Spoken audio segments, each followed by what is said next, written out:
백일섭 마무리 해줘. 백일섭? 백일섭 마무리. 백일섭은 한 적 없는데? 백일섭 없어. 주연 아, 선생님이 주연 한 거야? 선생님 맞지, 주연. 야, 이 자식아.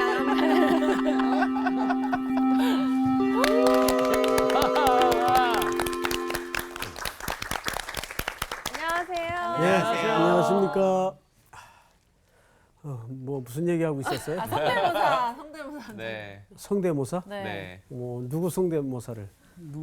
조용필. 조용필 선생님과 주연 선생님 성대모사 기가 막히게 하거든요. 이게 사실 아니 근데 기가 막힌 것보다는 두 분이 약간 비슷하세요 그냥. 원래 그냥 기도하는 이거 하고 아이 자식아 비슷해 사실은. 비슷하네. 비슷해. 정신 차리고. 잘 지냈죠? 네. 오늘 복습 누가 할 네, 차례입니까? 접니다. 네. 우리 한기 학생 복습 좀. 저희가 이제 지난 시간에 예수님께서 제자들을 데리고 고향으로 가시는 장면으로 시작했어요. 그런데 이제 사실 이 방문은 두 번째 방문이거든요. 그렇죠. 지난번에 첫 번째 방문 때 이미 배척을 당하신 상태였어요. 근데 두 번째도 배척을 안 당하리라고는 볼 수 없거든요. 그런데 굳이 제자들을 데리고 또 가셨어요. 그래서 첫 번째로 일단 알아야 될 거는 아니 왜 고향 사람들이 왜 배척을 하지? 그런데 그 사람들은 나 알아. 쟤 마리아의 아들 저기 목수였어. 그런데 사실 요셉의 아들이라고 그 당시에는 흔히 얘기를 했지. 그거는 그쵸. 과부의 아들. 그러니까 약간 무시하는 투로 그런 선입견으로 약간 배척을 했는데 사실 우리가 교회 안에서도 저희가 나 저 사람 알아라고 하지만 우리가 제대로 진짜를 알지 못하고 그렇게 얘기하는 경우가 많거든요. 그래서 이제 그렇기 때문에 이제 배척을 당하셨는데 제자들을 데리고 간 이유는 우리가 이제 오늘 이 시간에 배울 것도 이제 제자들을 파송시키십니다. 그런데 제자들에게 너희가 가는 그 길이 결코 환영만 있을 건 아니다. 이렇게 배척받고 뭐 핍박받고 박해받을 거다라는 거를 미리 이제 보여주시기 위해서 이렇게 고향으로 가셨고요. 또 12명의 제자를 뽑으실 때 우리가 생각하기에는 뭔가 일할 사람을 뽑을 때는 준비돼 있고 완벽하고 뭔가 할 줄 아는 사람을 딱쫙 탑 7, 뭐 이렇게 탁 10 뽑는 것처럼 뽑는 거라고 생각하는데 그게 아니라 정말 하나님이 그냥 일단 그 자리에 누구든 그냥 모질라든 뭐 하든 그냥 그 자리에 놓으시는 거예요. 그 다음에 서서히 훈련시켜 가시면서 나의 제자로 이렇게 만들어 가시는 거다 이렇게 얘기를 해주셨던 기억이 납니다. 아주 완벽했어요. 그러니까. 예. 아주 그 복습에 빠져들기는 처음이네요. 쏙 빠지더라고요. 아주 좋았어요. 여러분 뭐 덧붙이지 않아도 지난주 완벽하네요. 네네. 강의 내용이 싹 들어오죠? 네. 네. 예. 세 가지였어요. 첫째는 그들의 선입관이 예수님을 알아가는데 오히려 방해가 되었다. 우리가 알고 있는 게 참 명랑한 거죠. 그렇죠.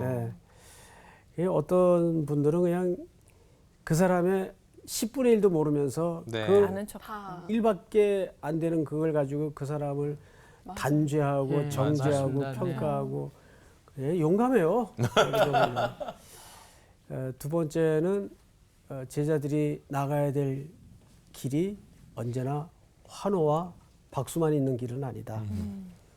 그 제자들도 준비가 돼서 나가는 건 아니고 주님이 고향을 데려가시면서까지 몸소 가르치시고 네. 만들어 가시는 거죠. 오늘 수업 마가복음 18강 12제자를 파송하시다. 자, 오늘은 이제 마가복음 6장을 다 여서요. 자, 7절서부터 우리 오늘 광우 학생부터 한번 네. 읽어볼까요? 12제자를 부르사 둘씩 보내시며 더러운 귀신을 제어하는 권능을 주시고 명하시되 여행을 위하여 지팡이 외에는 양식이나 배낭이나 전대의 돈이나 아무것도 가지지 말며 신만 신고 두 벌 옷도 입지 말라 하시고 또 이르시되 어디서든지 누구의 집에 들어가거든 그곳을 떠나기까지 거기 유하라. 어느 곳에서든지 너희를 영접하지 아니하고 너희 말을 듣지도 아니하거든 거기서 나갈 때에 발 아래 먼지를 떨어버려 그들에게 증거를 삼으라 하시니 제자들이 나가서 회개하라 전파하고 많은 귀신을 쫓아내며 많은 병자에게 기름을 발라 고치더라. 아멘. 오늘 이제 이 이야기는 우리 지난주에 이어서 상당한 연결고리를 갖고 있죠. 네. 예수님과 함께 고향을 방문했던 제자들을 이제 세상을 향해 이제 파송을 하시는데 파송의 그 원리들이에요. 파송의 원리들. 12제자를 이제 배척이 가득한 세상 속으로 파송하시는 거죠. 네. 예. 여러분 그 파송할 때 뭐 여러분 교회 섬길 때 파송식 많이 봤죠. 네. 선교사님들 파송할 때. 근데 파송은 누가 하는 겁니까? 교회가 하는 겁니까? 하나님이. 하나님이. 자, 그 원리를 우리 사도행전 13장을 한번 보십시다. 13장? 네. 사도행전. 이 13장은 선교 역사에 굉장히 중요한 분기점이 되죠. 왜냐하면 이방 땅에 세워졌던 교회가 처음으로 선교사를 파송하는 장면이에요. 네. 그렇죠? 네. 자, 그런데 13장을 보시면 안디옥 교회에서 안디옥 교회는 이방에 세워진 교회죠. 네. 안디옥 교회에서 이제 최초의 선교사를 파송하는데 이렇게 시작이 됩니다. 안디옥 교회에 선지자들과 교사들이 있으니 곧 바나바, 니게르라 하는 시몬, 구레네 사람 루기오와 분봉왕 헤롯의 젖동생 마나인과 및 사울이라. 이 앞에 그 이름들이 전부 안디옥 교회 리더십 명단입니다. 자, 그런데 여러분 여기를 좀 집어두시고 네. 집어두시고 설명을 좀 들을 필요가 있어요. 12제자를 오늘 세상으로 파송하시는데 제가 사도행전 13장 1절서부터 설명드리는 이유가 뭐냐면 이것이 이방 땅에 세워졌던 안디옥 교회 최초의 선교사를 구분해서 파송하는 장면이기 때문에 아주 선교 역사에 중요합니다.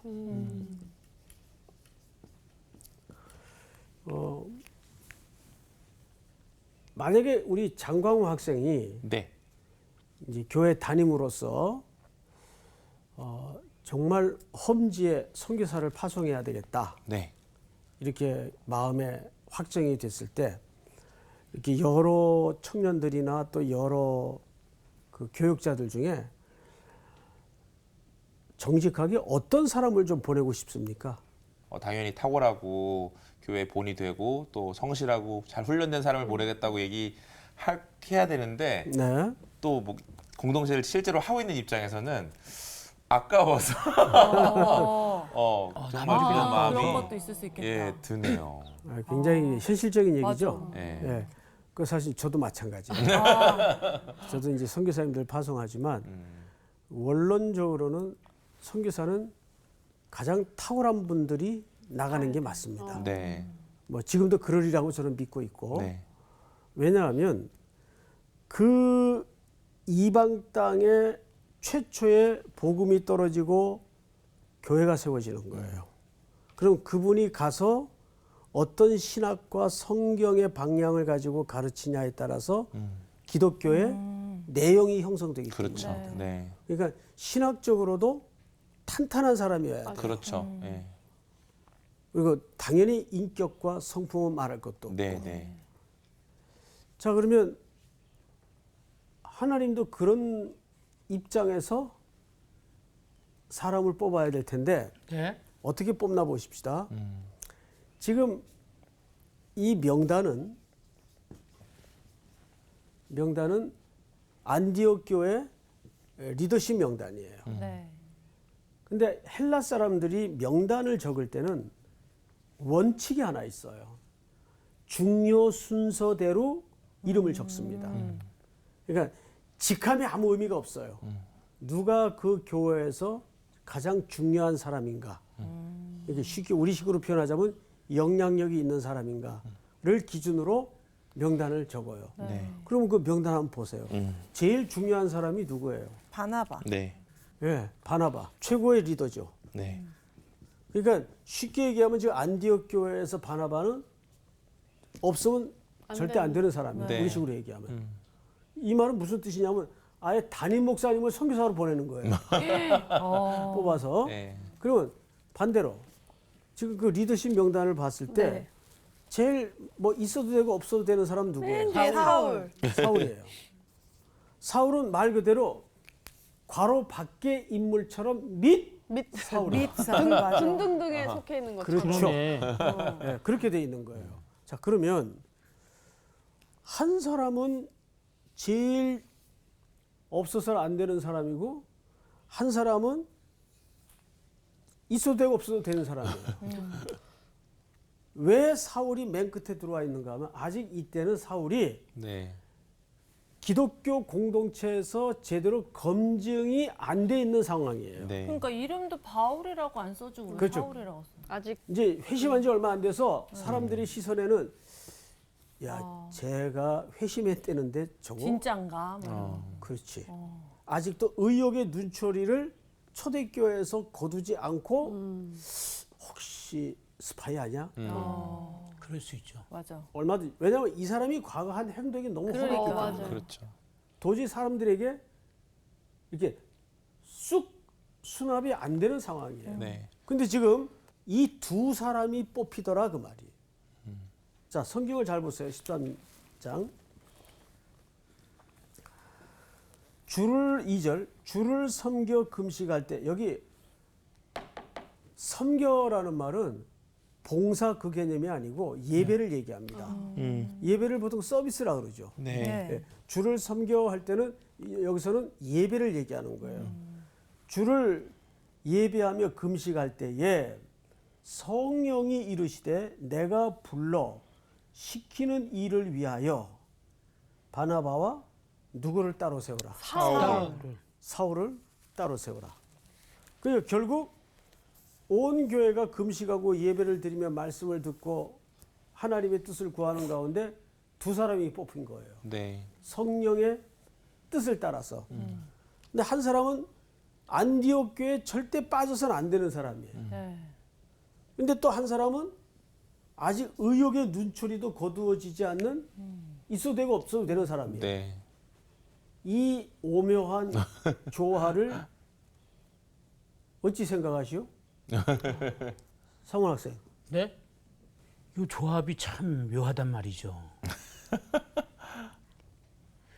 바나바를 아니, 근데- 사울이랑 같이 가면 사울이 바나바를 보고 거기서 또 배워서 성장이 되면 이렇게 갈 수 있게 하시려고 그러나? 자, 이거는 아니구나. 사도행전 전체의 중요한 스케치입니다.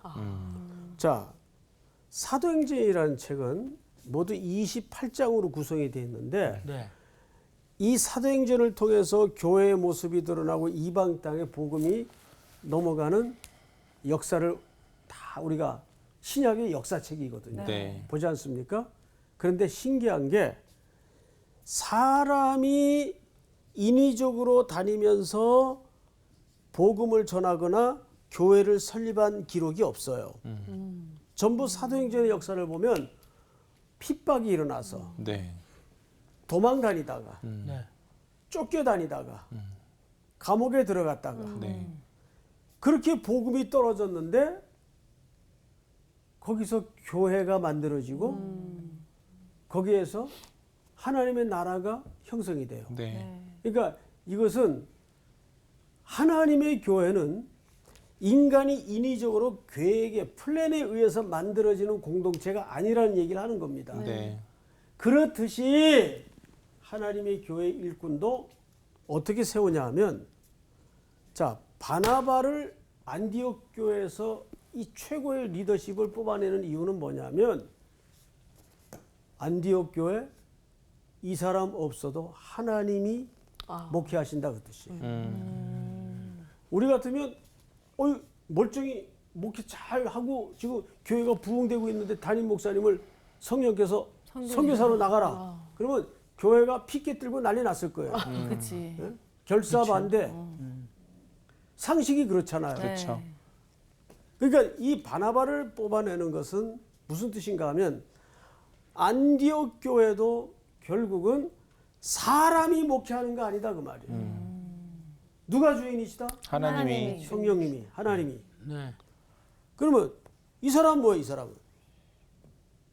그 있으나 마나한 사람이니까 그 뽑아가는 거예요. 자 보세요. 요 장을 넘어서서 이게 13장에 나오는 사건인데 네.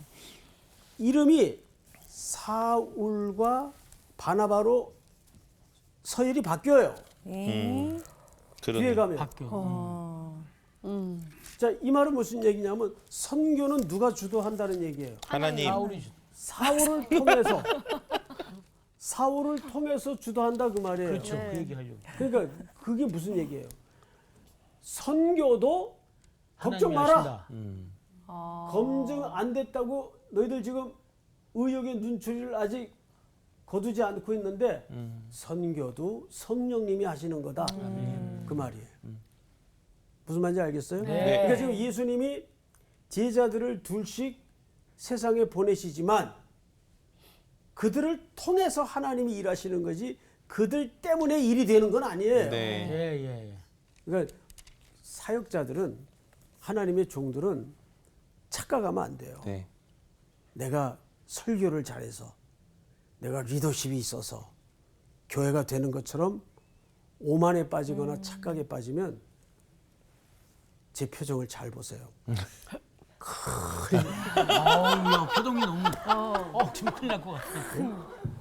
큰일 나요. 네. 하나님이 흔들어 버려요. 네. 자, 그런데 진짜 지금 제가 얘기하고 싶은 건 이거예요. 성경을 잘 보세요. 3절. 이에 금식하며 기도하고 두 사람에게 안수하여 보내니라. 자, 여기 보내니라는 말이 나오죠. 보내니라. 몇 절에 나왔죠, 이게? 3절. 3절에. 근데 4절을 우리 저기 향기 학생이 읽어보세요. 4절만. 두 사람이 성령의 보내심을 받아 자, 여기도 보내심을 받아.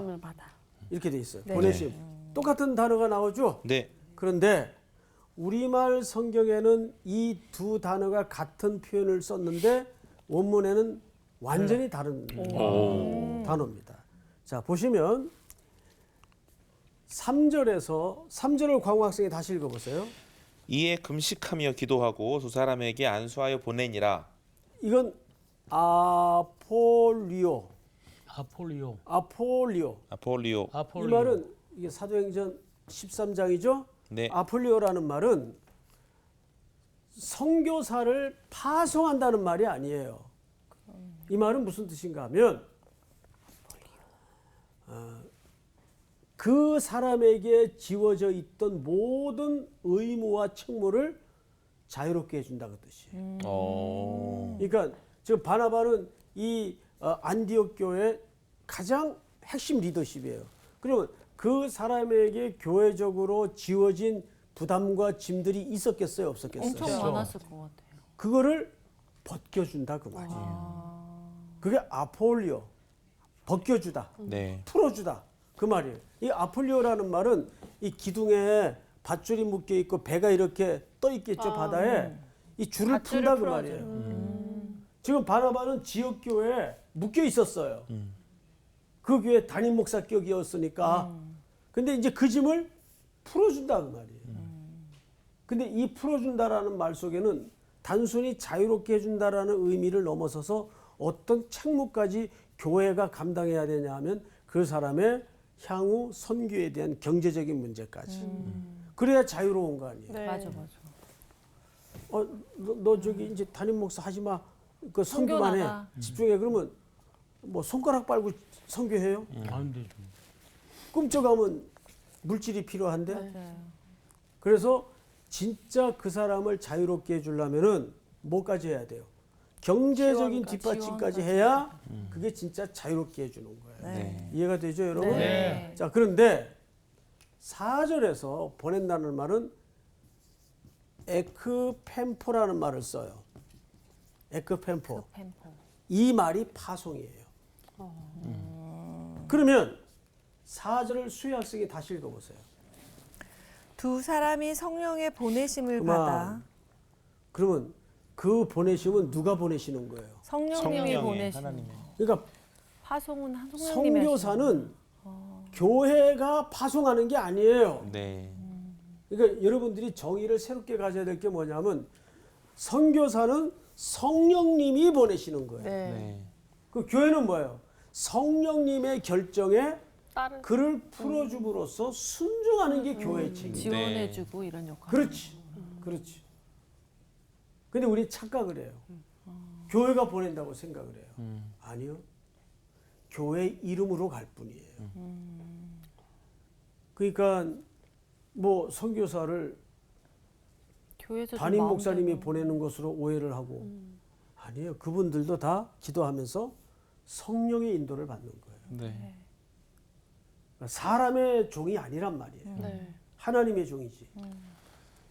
그러니까 여기서 다시 오늘 본문으로 돌아가서 우리 마가복음 6장을 다시 보십시다. 7절을 보시면 12제자를 부르사 둘씩 보내시며 여기에서 이 보낸다라는 말이 그 파송의 개념이에요. 네.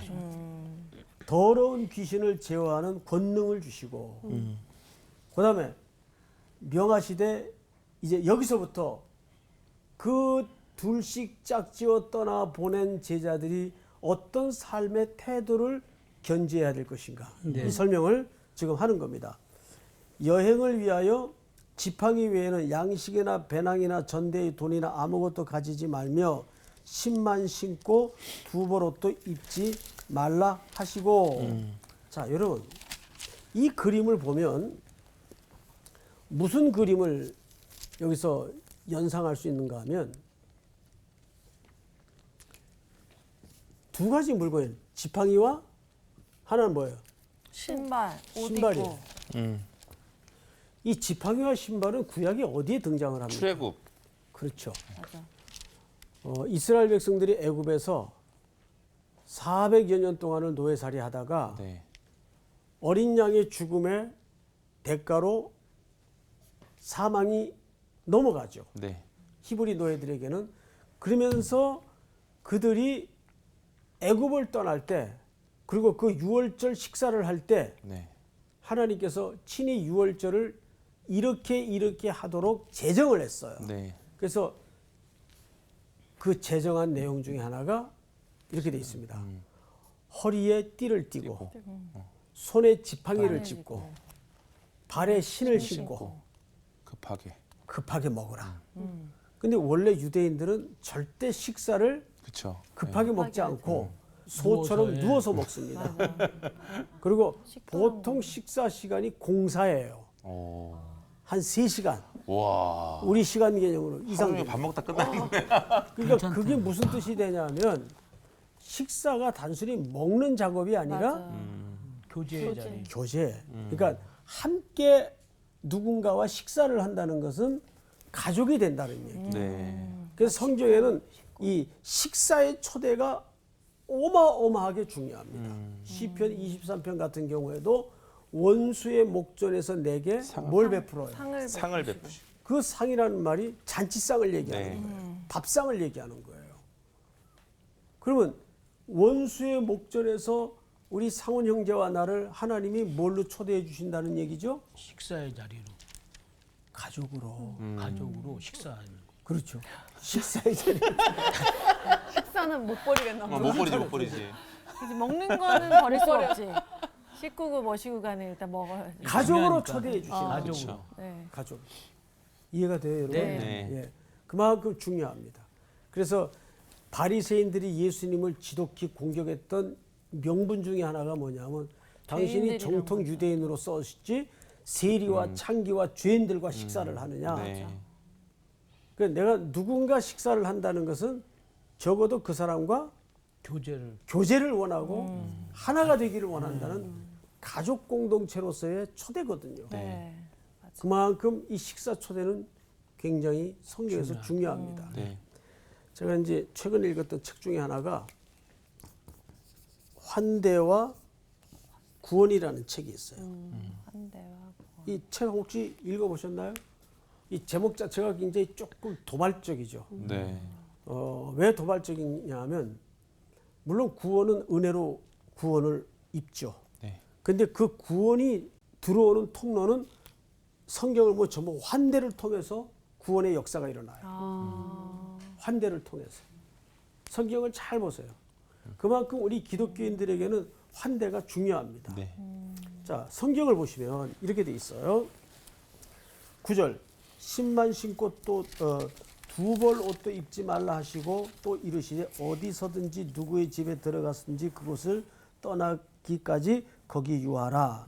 자, 이게 결국 첫 번째 강조하는 건 뭐냐면 가지지 말 것, 양식 배낭 전대 두 벌 옷 금지예요. 이거 왜 이렇게? 그러면 이제 이런 모습을 보면서 어떤 사람들은 그러니까 주의 종들은 가난하게 살아야 돼. 이제 이런 이제 억지 논리를 또 말하는 분들이 계세요. 그 여기서는 그 말을 하고자 이런 원칙을 기록한 게 아니라 여기 이런 뜻이 있습니다. 너의 모든 먹고 입고 쓸 것을 하나님이 책임져 준다는 고백을 가지고 살라 그 말이에요. 네. 그건 가난하게 살라는 말하고는 다른 얘기죠. 네. 예?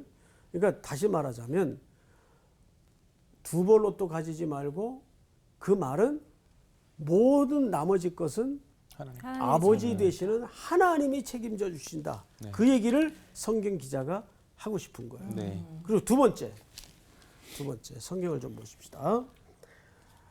10절 또 이르시되 어디서든지 누구의 집에 들어가거든 그곳을 떠나기까지 거기 유하라.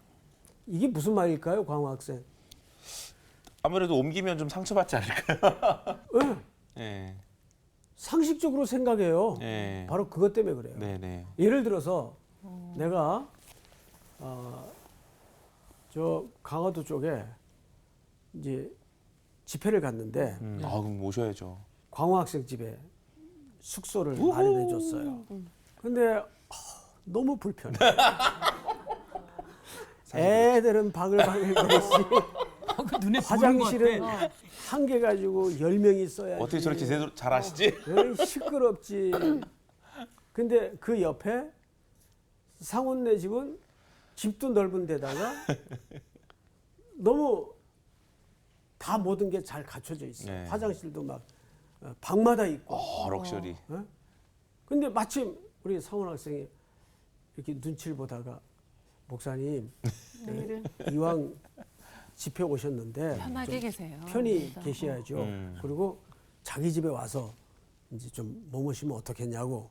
그래서 나야 좋지. 그래서 그렇죠. 내가 그렇게 할게. 보세요, 예. 예. 그러면 누가 상처를 받아요? 제가요. 여기 상처를 받는다. 그러면 복음 전하러 간 사람인데 네. 아, 상처. 그 대접하는 자의 마음을 깨가면서까지 나 편하려고. 나 순간의 일락을 위해서 네.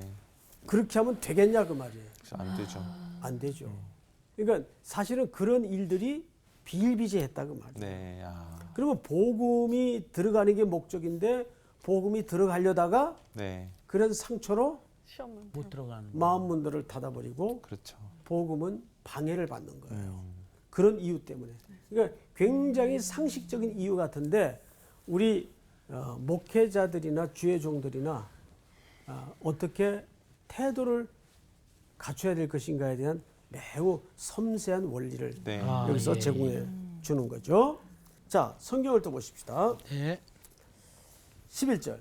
11절을 한번 같이 읽어볼까요? 시작. 어느 곳에든지 너희를 너희를 영접하지 영접하지 아니하고 아니하고 너희 말을 듣지도 듣지도 아니하거든. 거기서 나갈 나갈 때에 때 발 발 아래 아래 먼지를 떨어버려 그들에게 그들에게 증거를 증거를 삼으라 하시니. 하시니 본지로 제자들이 나가서 회개하라 전파하고 많은 귀신을 쫓아내며 많은 병자에게 기름을 발라 고치더라 이렇게 돼 있어요. 자, 예수님이 이 땅에 오셔서 집중적으로 하셨던 세 가지 사역. 우리 교회마다 이거 다 걸려 있는데 저희 교회도 이것이 주제인데 뭐겠어요? 가르치고 그렇지. 가르치고 고치고 전파하고 치료하고 치료하고 치료하고 그다음에 전하라 예? 전파. 전파. 이 세 가지가 예수님이 오셔서 교회를 통해 집중적으로 하고 싶었던 역사인데 지금 이 사명을 그대로 제자들에게 주시는 겁니다. 네. 자, 지난주 강의를 통해서 제가 잠깐 예고를 했지만 우리 사도행전 2장을 통해서 이 모습이 초대교회에 어떻게 구현되고 있는가를 한번 보도록 하십시다. 사도행전 2장을 빨리 여세요. 2장을 우리 수희 학생 네. 1절서부터. 오순절 날이 이미 이름에 그들이 다 같이 한 곳에 모였더니 호련히 하늘로부터 급하고 강한 바람 같은 소리가 있어 그들이 앉은 온 집에 가득하며 마치 불의 혀처럼 갈라지는 것들이 그들에게 보여 각 사람 위에 하나씩 임하여 있더니 그들이 다 성령의 충만함을 받고 성령이 말하게 하심을 따라 다른 언어들로 말하기를 시작하니라. 네. 자, 이것이 그 유명한 오순절날. 성령. 네. 그러니까 오순절은 성령이 강림하신 날이면서 동시에 교회가 이 땅에 실제 모습을 드러낸 날이에요. 그러니까 교회 무슨 날이 됩니까? 생일날. 예. 그러니까 아주 중요한 날입니다. 네. 우리는 보통 오순절하면 그냥 성령 충만, 네. 성령 성령 감림절. 감했으니까 말이 되지만 오순절 날은 이 땅에 생일, 교회의 교회의 생일. 생일. 생일이에요, 생일. 그러니까 교회가 최초로 이 지상의 역사의 모습을 드러낸 날이에요. 네. 그러면 그 모습을 드러낸 초대교회가 어떤 일을 했는가를 우리가 보자는 거죠. 성경을 보시면 오순절 날이 이미 이름에 그들이 다 같이 어디에 모였더니 한 곳에. 그 여기가 어디입니까? 다락방. 다락방. 누구의 다락방? 마가. 마가의 다락방. 마가의 다락방이라고 어디 써져 있어요? 어디 써줬어요? 어디서 봤는데? 다락방 하면 마가밖에 안 나오는 그치. 것 같은데요. 사실은 마가의 다락방이라고 추정을 하는 것뿐이지 명시적으로 여기가 마가의 다락방이라고는 성경에 쓰여 있지를 않습니다. 그냥 한 곳이에요. 네. 근데 이제 학자들은 대체적으로 저도 이제 그렇게 봅니다만은 주로 마가의 다락방에서 모여 기도하고 예배를 드렸었기 때문에 아마 여기도 마가의 다락방이겠다라는 합리적인 추정을 하는데 전혀 근거가 없는 것은 아니다. 아니죠. 네. 자, 그런데 문제는 마가의 다락방이라고 써도 별 탈이 없을 텐데 네. 한 곳이라 그랬어요. 네. 왜 그랬을까요? 거의 약간 성지처럼 될 것 같아서 그랬나? 장소가 중요한 건 아니어서. 그렇지. 네. 장소가 중요한 건 아니니까. 교회의 시작에 됐던 장소는 좀 중요하지 않아요? 장소가 중요한 건 아니니까. 중요하지 않아. 오히려 몇 번을 얘기해. 중요하지 않다고. 오히려 여기서 강조하는 것은 오순절 날에 네. 성령이 성령 임했다는 거예요. 근데 이 성령이 임하면서 어떤 일이 벌어졌는가 하면 세 가지 역사가 드러나요. 그림으로 세 가지. 세 가지. 첫째, 성령이 임하면서 그 함께 모여있던 사람들이 난곳 방언으로 사도들의 설교를 다 알아들어요. 네. 그들은 지금 각처에서 온 디아스포라 네. 모국어를 잃어버리거나 1.5세, 2세들이거든요. 그런데 그들의 지역 언어로 사도들의 설교를 다 이해하고 알아들어요. 그럼 이게 뭐의 회복이에요? 바벨탑 타락의 회복이에요. 네, 네. 바벨탑 사건까지는 전체 구음이 하나였어요. 네. 네. 그런데 그들이 흩어짐을 면하고자 하나님에게 노아 홍수의 심판을 잊어버리고 반기를 들면서 하나님이 언어를 흩어버렸어요. 네. 야, 망쳐 갖고 와 그랬는데 톡 갖다 주고 네. 흙 좀 퍼다 날라 그랬는데 물 갖다 붓고 역사가 안 되는 거죠. 그러면서 우리는 그 영어를 배우느라고 이렇게 고생들을 지금 하는 거예요. 그래도 안 되는 영어를. 네? 그러니까 첫 번째 나타나는 게 뭐냐면 난곳 방언으로 알아들었다. 그러니까 이건 소통의 회복이에요. 네. 네. 깨어진 관계의 회복을 얘기합니다. 두 번째, 성경을 두 잘 번째. 보세요. 11절. 그레데인과 아라비아인들이라 우리가 다 우리의 각 언어로 하나님의 큰 일을 말함을 듣는도다. 여기서 말한 하나님의 큰 일이 뭐죠? 사도들의 메시지를 얘기하는 거예요. 네. 그러면 2장에서 사도들이 서서 베드로를 중심으로 해서 그 안전 성도들에게 선포했던 메시지의 중심은 뭐죠? 예수 그리스도께서 생명의 떡이십니다. 네. 예수 그리스도께서 피난처가 되십니다. 그분만이 세상의 길이십니다. 그분만이 유일한 구세주가 되십니다. 그분이 십자가에 죽으셨습니다. 사흘 만에 부활하셨습니다. 네. 이게 오순절의 열매예요. 그래서 오순절은 또 다른 말로 맥추절이라고도 하죠. 네. 칠칠절이라고도 하죠. 네. 이게 다른 표현의 하나의 절기를 얘기하는 거예요. 6월절 이후에 7주를 세서 49일째 되는 날 7이 겹치기 때문에 하루를 더 하죠. 그러니까 50일이 되는 거예요. 그래서 그날이 오순절이면서 칠칠절이면서 맥주절이면서 교회의 생일이 되는 겁니다. 이해가 돼요, 여러분? 네. 그러니까 어마어마하게 중요한 교회 탄생의 현장이에요. 네. 그러니까 하나님의 큰 일을 알아들어요. 그 성령님이 오셔서 우리에게 뭘 깨닫게 해주시는 겁니까? 복음을. 뭐 방언을 하게 하고 그런 은사가 아니라 예수 그리스도가 온 세상의 구주라는 생명의 떡이라는 사실을 깨닫게. 성령님이 가르쳐 주시는 거예요. 네. 그리고 마지막으로 43절을 보시면 우리 향기 학생이 한번 읽어보세요.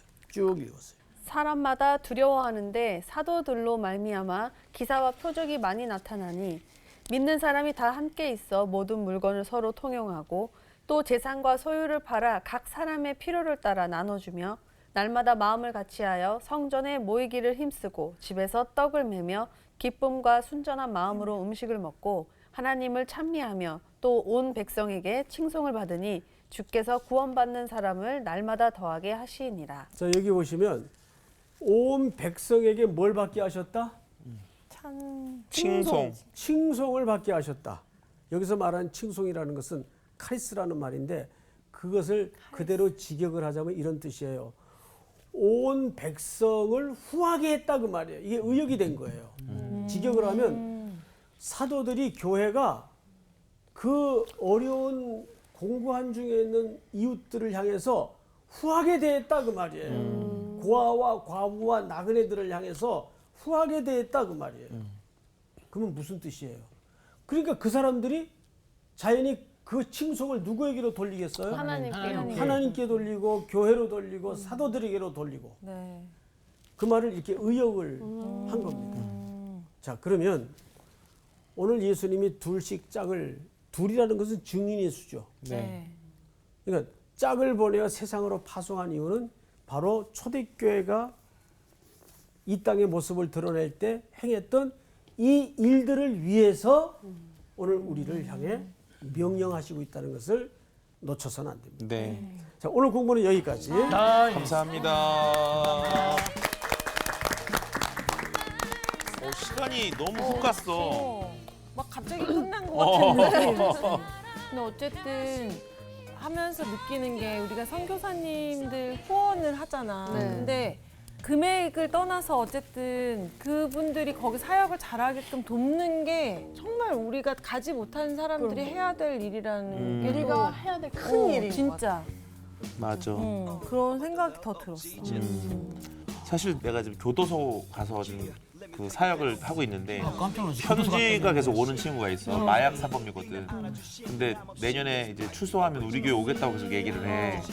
걱정이 살짝 됐거든. 근데 오늘 말씀 들으면서 아 정말 사울을 바울 만드신 하나님의 은혜가 있으니까 할 수 있는 대로 최선을 다해 잘 섬겨야 되겠다 그런 마음이 들더라고. 오늘 내용이 진짜 많다 근데. 정리가 되겠어요. 기대가 됩니다 복습이. 저 정리가 안 될 것 같아. 너무 힘들어. 잘 하시고 한 네. 주간 네. 또 네. 맞아요. 하나님의 뜻을 기도해 따라 주시고. 네. 네. 네. 살아가면 좋겠습니다. 그렇죠. 그럽시다. 네, 전파하며 나아갑시다. 네. 화이팅! 화이팅!